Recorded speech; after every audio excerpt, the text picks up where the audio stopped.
Hello everybody, welcome back to my YouTube channel. How to download Bondee app on iPhone if it is showing this type of error. So fix this issue. First of all, go back to the home screen and then open your Google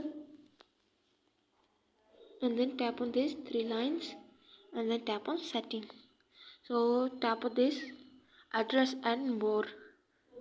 So as you can see guys, is add address. So tap this and then select Pakistan and then give it your name and organizer and address and city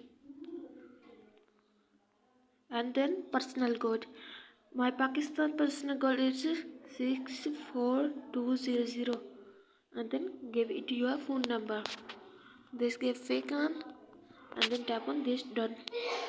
So you want to tap here to done. It's showing you the Google again open and then search for Bondee download Android.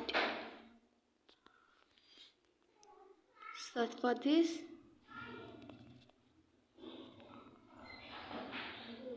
As you can see guys, it's showing you this type of option. So tap this. As you can see guys, it's showing you the open.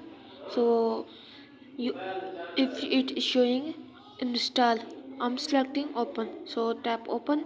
As you can see guys, is Bondee will be opened. So that's it guys for today's video. If the video helpful, please like the video, subscribe my channel. You have any problem, let me in the comment. I help you.